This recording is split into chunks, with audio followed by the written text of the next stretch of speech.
Hello, random people, and welcome to the third episode of this government-controlled space program. So, there is science to be gathered over by the mountains. We've never been to the mountains. We've been to the highlands, but not the mountains. So we have this aircraft that has been turned backwards and equipped with a solid rocket booster so that it can go a little bit farther. It has extra fuel, and this extra booster, as I've explained, that should allow it to go the distance that is necessary, because the last one barely made it to the highlands, which is right over by the mountains. We needed to get higher up so it can land on top of a mountain and actually, make it out that distance. So, the old one did not have the capability. This one does. However, the mounting for that booster is a metal bar that kind of slows us down, so it's not the most efficient craft in the world.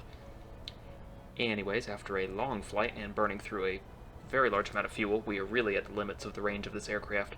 We start coming up on the mountains. I found a nice flat one that I can kind of land on, only to realize that it is not exactly as flat as it looked. So it was difficult to land on. With a plane that doesn't really steer very well, it really is a challenge. So parachutes were an absolute necessity. But the trouble is, knowing when to deploy those parachutes is difficult. So after many failed attempts, such as this one, and then too early on the deploy, and then too late, we finally come to one where it is exactly right, and the parachutes deploy just right so that when they open up and flip the airplane up, it doesn't explode, it comes down nicely on its gear, and we pretend like all of those other ones never happened. We get our science. Bob, or is it Bill? One of them, he gets to go for a quick walk on the mountaintop, get some science, nice single engine flip around so that we can line back up with the Space Center, because we don't want the recovery crews to have to climb up this mountain. They would charge us a lot of money. They would be very mad at us for making them climb up here and then towing the plane down. As soon as we get off the ground, we run out of fuel. And then a very long gliding session ensues. This is the current record for the longest glide as of right now, but at the end of the episode we will have a longer record set by a new Kerbal who will be introduced shortly. But very uneventful flying with no engines, just maintaining speed, best glide speed as we discussed last episode, and then finding a suitable place to land that is as close to the Space Center as possible so that the recovery teams don't scream at us too much, because they already scream at us enough.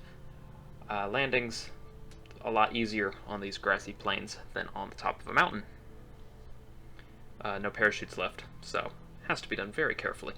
But after a while we do come to a complete stop. And nobody dies this time, which is a desirable outcome, as I would say. Now, this is currently the largest rocket that we have built, and it is piloted by Yuzochi Kerman, named after one of my close friends, who is very kind and polite and helpful most of the time. Yeah, anyways, he flies this nice rocket up. It is powered by 4 solid rocket boosters, and at the beginning of this flight I actually did use the reaction wheels in the command capsule, because I figure at this point we have the technology to kind of use it a little bit. I'm not going to allow myself to use full reaction wheels on a rocket. We're still, kind of going with that weight shift control thing that we talked about last time. But yeah, just enough so that we can steer with solid rocket boosters, because it's very hard not having engine gimbal on those. This spacecraft sends Yuzochi out into a very elliptical orbit. That way he can get science very high above Kermit, and that allows for better data that we can use. We adjust the engine so that we can just barely push the lowest points of our orbit into the atmosphere. Problem is I didn't push it down far enough when I ejected the engine stage, so after one pass of the atmosphere and then another, we see that the highest point is not coming down quickly enough for us to land, and at this point electricity had run out, which I don't know when that kills Yuzochi here, but it didn't. He went well over an hour without electricity, which means life support was not functioning properly, but he somehow survived, so he's pretty tough. Climbing out of the capsule, though, we see that the ground is shaking a little bit, so wonder if that's some kind of hallucination from lack of oxygen. Anyways, not dead. That's all that matters. We get back in our rocket sled using this new barometer that we've unlocked after the science from that mission to get even more science. Then we decide, we need to get Valentina some experience, and we need barometric data from other places. So we launch her on a stripped-down version of the rocket that Yuzochi just used. It only has 3 solid rocket boosters on the first stage instead of 5.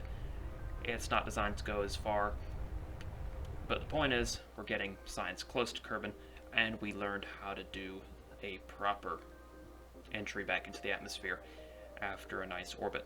The goal was to land as close to the Space Center as possible, and that did not exactly happen as we sailed over it at, a few tens of thousands of meters up. That's fine. But landing was still pretty uneventful. Recovery teams complained a bit, but nothing too difficult, nothing they can't handle. Back into the plane from last time, we have Yuzochi taking Bill. I figured 2 engineers will get along pretty well. Yes, Yuzochi is a pilot here, but in real life he, I think, is an engineer. That's what he's told me. Yeah, he's definitely an engineer. Look at these horrible piloting skills back up on top of the mountain. He did manage to land it straight up back there, though. That was pretty impressive. Lots and lots of failed attempts before we finally get it to land. This is a very difficult place to fly. This time, though, we had a lot of fuel left over. Yuzochi did fly the thing very efficiently. Takeoff is sketchy and not ideal, but that's okay. As we glide back to the Space Center, though, it gives us some time to discuss some of the other things that have come up. Nothing happened there, just a quick load, and we're good to go.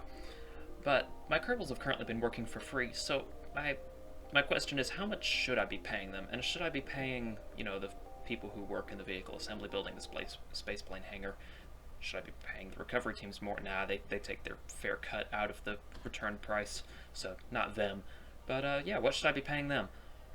Also, what kinds of programs do you want to see me be doing? Because right now it's currently saving up money to upgrade my buildings so that we can try landing on the moon. I was thinking maybe a flyby with the current technology that I have, but that's going to be difficult. Any other missions you guys would like to see, or the government, you can mandate me to do certain things to your liking? Whatever you guys want, so just be sure to let me know. There's our new record for the gliding distance. Not bad, Yuzochi. You are a very efficient pilot, so that's good. And the recovery teams, of course, were not happy to have to tow the thing as far as they did, but it was a little better than last time. Well, anyways, thank you so much for watching. Please do leave your comments, anything and everything, and I hope you all have a very nice day.